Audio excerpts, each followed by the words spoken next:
बोलिए। नमस्कार। औद्योगिक प्रशिक्षण संस्थान के व्यवसाय प्लम्बर के विषय सैद्धांतिक की पाठ्यचर्या में अंकित प्रसंग कैलिपर्स पर आपको आज मैं प्रशिक्षण प्रदान करूंगा।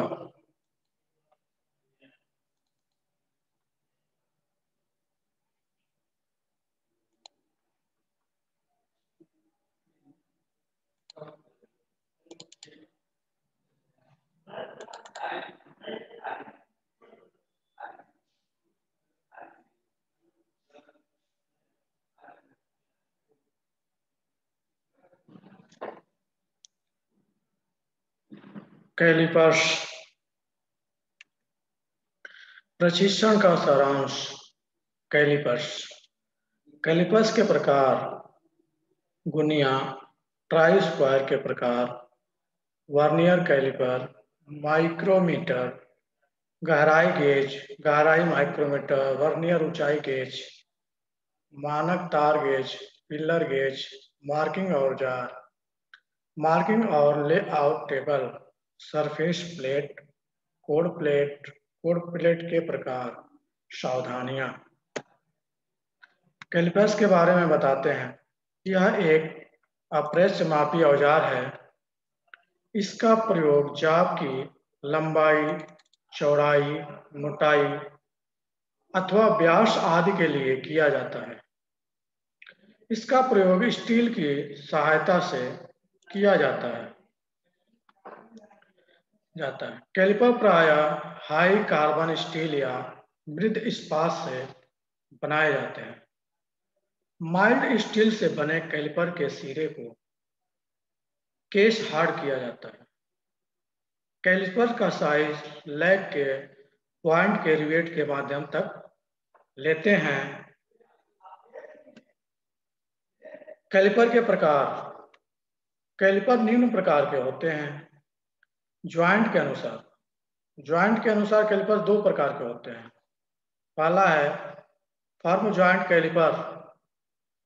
फर्म ज्वाइंट कैलिपर में दोनों लैग एक ही बिंदु पर रिवेट के द्वारा जोड़ देते हैं, परंतु इसके द्वारा माप लेते समय दोनों लैग हिलती है। इस कारण इसके द्वारा परिशुद्ध माप नहीं ले सकते। इसके लिए इसका प्रयोग बड़ी सावधानी पूर्वक करना पड़ता है। दूसरा, स्प्रिंग टाइप कैलिपर। यह कैलिपर फर्म ज्वाइंट की अपेक्षा उत्तम होती है। इसकी दोनों लैग एक स्प्रिंग और पीवट पिन से जुड़ी होती है। इसे खोलने एवं बंद करने के लिए एक स्क्रू एवं नट लगा होता है। लैग के अनुसार लैग कैलिपर निम्न प्रकार के होते हैं। बाहरी कैलिपर, अंतरिक्ष कैलिपर, लेड कैलिपर।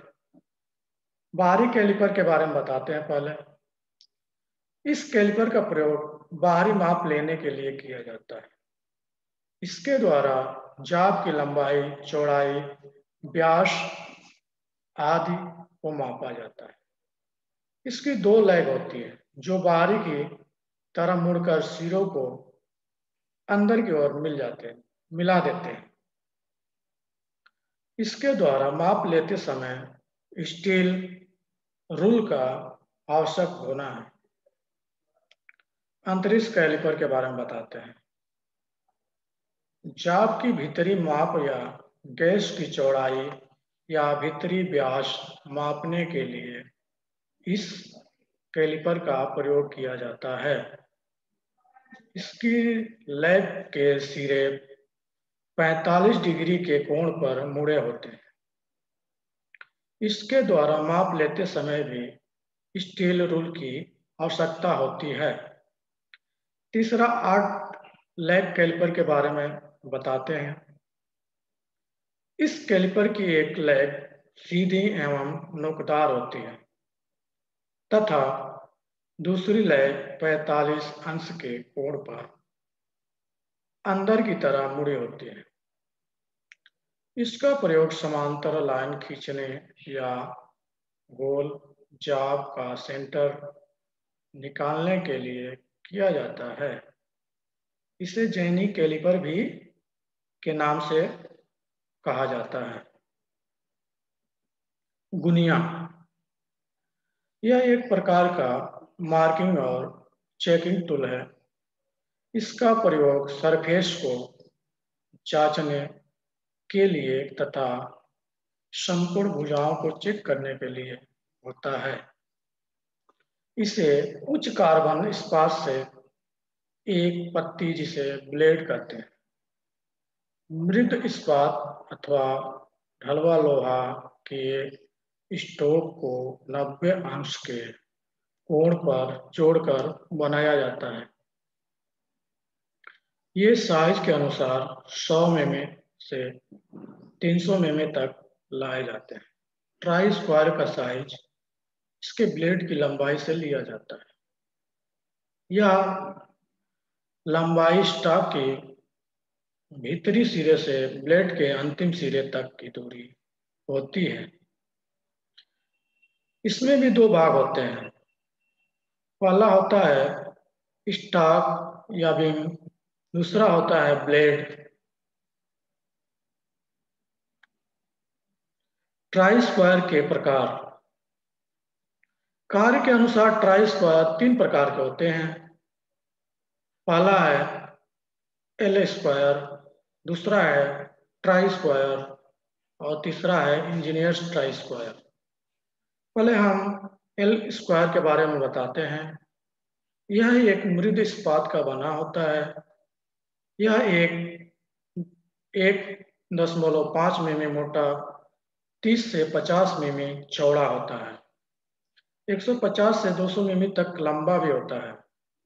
इसका प्रयोग अधिकतर ड्राइंग सेक्शन वाले शीट मेटल कार्य करने वाले कारपेंटर, दर्जी आदि करते हैं। इसकी छोटी भुजा को टोंक के नाम से भी जाना जाता है। टोंक के नाम से भी जाना जाता है। प्रायः एल स्क्वायर 90 अंश का होता है, परंतु ये 60 अंश और 45 अंश और 30 अंश का भी मिलते हैं। चलिए दूसरे ट्राई स्क्वायर के बारे में बताते हैं। यह इंजीनियरिंग ट्राई स्क्वायर जैसे ही होता है, परंतु इतना परिशुद्ध नहीं होता है। इसका स्टॉक मोटा परंतु ब्लेड पतला होता है। ब्लेड कार्बन स्टील का बना होता है, इसलिए गुनिया के नाम से भी जाना जाता है। परिशुद्ध न होने के कारण मशीन शॉप वाले से काम में कम उपयोग करते हैं या नहीं लेते हैं। तीसरा है engineers try square. Engineer try square ये काम व बनावट के अनुसार 4 प्रकार के होते हैं। पहला है इंजीनियर्स सॉलिड स्क्वायर, दूसरा है इंजीनियर्स एडजस्टेबल स्क्वायर, तीसरा है डाई मेकर्स स्क्वायर, चौथा है सिलेंडर स्क्वायर। चलिए हम पहले के बारे में बताते हैं, इंजीनियर सॉलिड स्क्वायर के बारे में बताते हैं। ये साइज में 100 मिमी से 300 मिमी के रेंज में मिलते हैं, परंतु 100 मिमी से 150 मिमी वाले अधिक प्रयोग में लिए जाते हैं। ये भी 2 प्रकार के होते हैं। पहला होता है वन पीस, दूसरा होता है स्टॉक ब्लेड युक्त। वन पीस वाला स्टॉक स्टील के प्लेट से बना होता है और एज को बेवल ग्राइंड किया होता है। दूसरा स्टॉक ब्लेड को 90 अंश के कोण पर रिवेट किया होता है। चलिए दूसरे के बारे में बताते हैं, इंजीनियर्स एडजस्टेबल स्क्वायर के बारे में बताते हैं। ऐसे ट्राई स्क्वायर में ब्लेड को कहीं भी एडजस्टेबल किया जा सकता है। स्टॉक के इसको स्टॉक के दोनों ओर बनने वाले कोण समकोण होते हैं। ब्लेड की लंबाई 100 से 300 मिमी तक होती है। ब्लेड के बीच में लंबाई की ओर झिर्री कटी होती है, जिसे एक थंब स्क्रू और नरल्ट नट द्वारा स्टॉक में कसा जाता है। ये कई एडजस्टेबल स्क्वायर में स्प्रिंग लेवल भी होता है। तीसरे के बारे में बताते हैं, die makers square. Die makers square के बारे में। इसका प्रयोग डाई पंच आदि बनाने में होती है। इसके स्टॉक में 2 स्क्रू लगे होते हैं। छोटे स्क्रू द्वारा ब्लेड को स्टॉक में किसी भी कोण पर सेट कर सकते हैं। इसके द्वारा डाई पंच में क्लियरेंस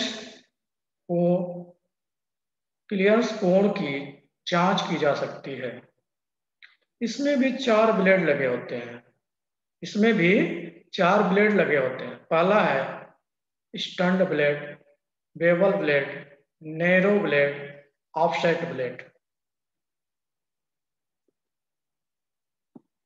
चौथा सिलेंडर स्क्वायर के बारे में जानकारी देना चाहता हूं।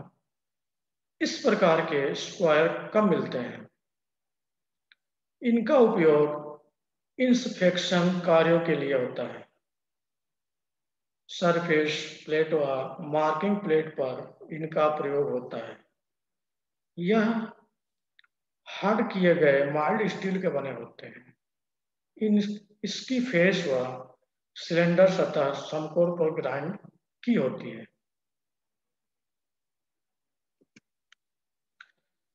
वर्नियर कैलिपर के बारे में जानकारी देना चाहता हूं। इस सूक्ष्म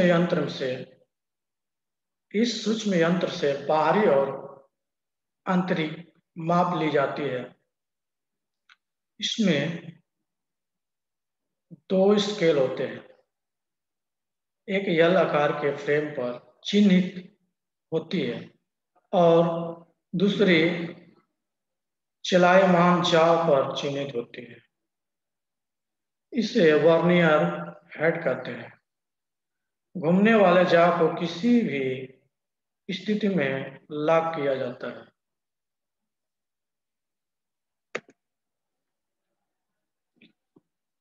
माइक्रोमीटर। यह चादर की मोटाई और तार व शाफ्ट का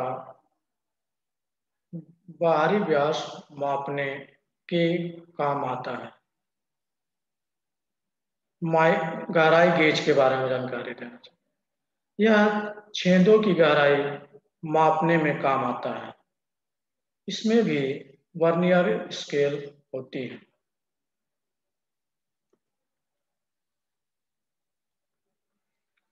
गहराई गेज माइक्रोमीटर।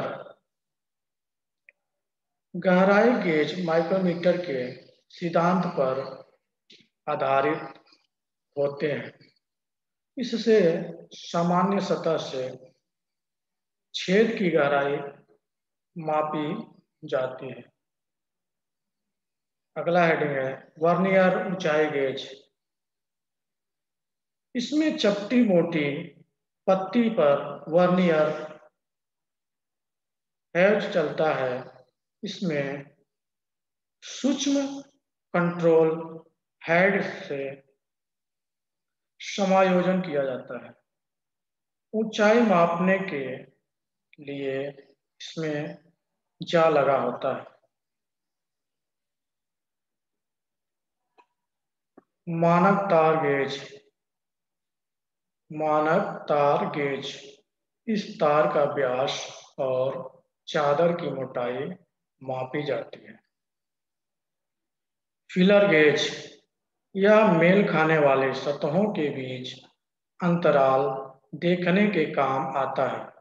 इसमें अलग अलग मोटाई की पत्तियां होती है जो चाकू के आकार के धारक में एक तरफ पिन में टंगी होती है। मार्किंग औजार। कोई भी मकान या भवन या बिल्डिंग बनाने से पहले उसका नक्शा बनाकर प्लॉट पर मार्किंग की जाती है। इसी प्रकार जाल को सही व परिशुद्ध बनाने के लिए ब्लूप्रिंट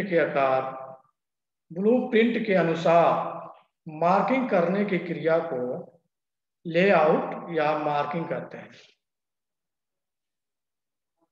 मार्किंग करने से यह ज्ञात हो जाता है कि जब जाब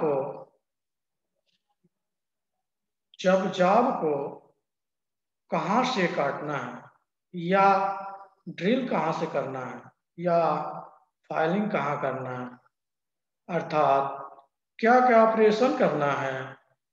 ये मार्क की गई रेखाएं ही कारीगर का पथ प्रदर्शन करती है। रेखाएं खींचने को ही मार्किंग कहते हैं। मार्किंग के पश्चात चिपिंग, पंचिंग करके रेखाओं को पक्का कर लिया जाता है। यह इसलिए किया जाता है ताकि जाप सही बन सके या बना सके। मार्किंग का उद्देश्य। मार्किंग के निम्न उद्देश्य होते हैं। पहला है, मार्किंग करने से जाब को बार बार जांचने एवं नापने की आवश्यकता नहीं रहती है। दूसरा है, मार्किंग करने से कारीगर को ज्ञात हो जाता है कि कौन कौन सी क्रिया कब करनी है। तीसरा है, मार्किंग करने के समय की बचत भी होती है। चौथा है, मार्किंग द्वारा मार्क की गई रेखाएं कारीगर का पथ प्रदर्शन अर्थात गाइडलाइन का कार्य करती है। इससे जाप सही एवं शीघ्र बनता है। Marking media. किसी जाब को सही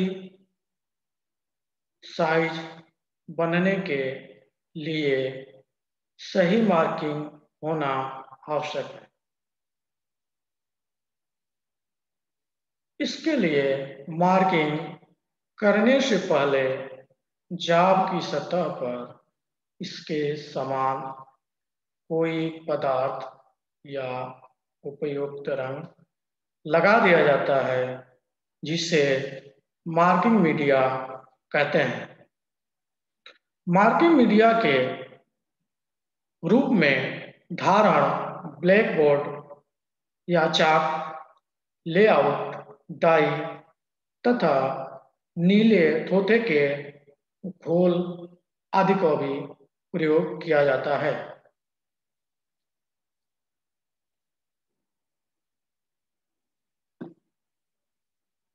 मार्किंग और लेआउट के बारे में जानकारी देते हैं। मार्किंग टेबल ढलवा लोहे की बनी होती है। मार्किंग टेबल ढलवा लोहे की बनी होती है। यह आयताकार व वर्गाकार दोनों प्रकार की होती है। साधारणतः यह 1 मीटर चौड़ी तथा 1.5 मीटर लंबी होती है। मार्किंग टेबल पर जाब को रखकर रूल, डिवाइडर, आउटलेट, कैलिपर्स आदि मार्किंग टूलों से मार्किंग की जाती है तथा पंचिंग क्रिया करते समय इसका प्रयोग किया जाता है। मार्किंग टेबल माइल्ड स्टील से बने स्टैंड पर फिट की जाती है।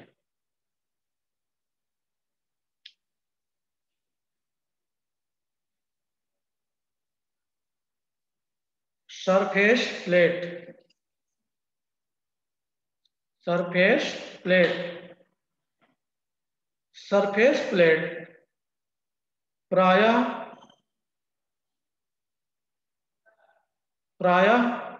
वर्गाकार या आयताकार प्रकृति में बनी होती है तथा इसकी ऊपरी सरफेस को मशीन स्क्रैप द्वारा परिशुद्ध बना लिया जाता है। कार्यशाला में प्रायः 50x5 या 100x5 सेंटीमीटर सरफेस प्लेट का प्रयोग होता है। सरफेस प्लेट कास्ट आयरन की बनी होती है। इसकी ऊपरी सरफेस को स्क्रैपिंग तथा मशीनिंग क्रिया द्वारा सही किया जाता है। सरफेस प्लेट की शुद्धता ग्रेड से प्रदर्शित की जाती है। ए ग्रेड सरफेस प्लेट की शुद्धता 0.005 मिले तथा बी ग्रेड सरफेस प्लेट की शुद्धता 0.02 मिमी होती है तथा डायल टेस्ट इंडिकेटर द्वारा सरफेस प्लेट की सतह की परिशुद्धता चेक की जाती है। इसका उपयोग चपटी सतहों की समलता तथा ट्राई स्क्वायर की शुद्धता की जांच करने तथा मार्किंग के समय पूर्ण प्लेट सरफेस गेज एवं वी ब्लॉक के लिए आधार प्रदान करने में होती है।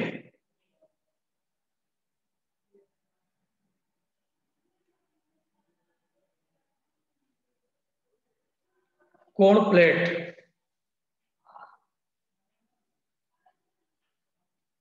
कोण प्लेट कास्ट आयरन की 90 अंश के कोण पर बनी एक प्लेट होती है। इसकी दोनों बाहरी सतह पर किनारे परिशुद्ध बने होते हैं। किसी प्लेट में आयताकार आकार के खांचे कटे होते हैं जिनका उपयोग नट बोल्ट की सहायता से जाब को क्लैंप करने के लिए किया जाता है। इसका साइज इसकी लंबाई, चौड़ाई और मोटाई से लिया जाता है, जैसे 150 गुणे 100x25 मिमी।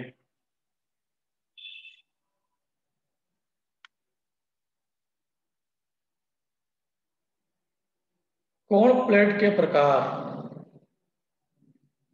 कोण प्लेट निम्न प्रकार के होते हैं। पहला है ठोस कोण प्लेट। कार्यशालाओं में आमतौर पर सॉलिड कोण प्लेट का प्रयोग अधिकतर किया जाता है। यह प्लेट 90 अंश के कोण पर स्थिर होती है। मार्किंग करते समय जाब को कोण प्लेट के सहारे खड़ा किया जाता है। इसलिए कोण प्लेट का साइज छोटा होता है।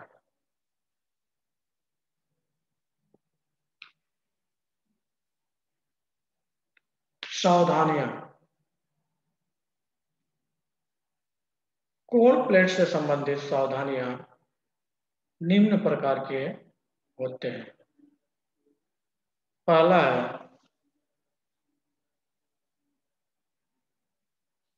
पहला है कोण प्लेट को गिरने से बचाना चाहिए। दूसरा है कोण प्लेट पर समय समय पर तेल व ग्रीस का प्रयोग करना चाहिए ताकि जंग से बची रहे। तीसरा है काम करने से पूर्व व बाद में कोण प्लेट साफ करनी चाहिए। चौथा है एडजस्टेबल कोण प्लेट को वांछित कोण पर सेट करके नट व बोल्ट से अच्छी तरह टाइट कर देना चाहिए। पांचवा है कोण प्लेट को सही व सुरक्षित जगह पर रखना चाहिए। आज मैंने कैलिपर्स पर आपको प्रशिक्षण प्रदान किया है। आशा है आपको यह प्रशिक्षण भविष्य हेतु मददगार होगा। धन्यवाद।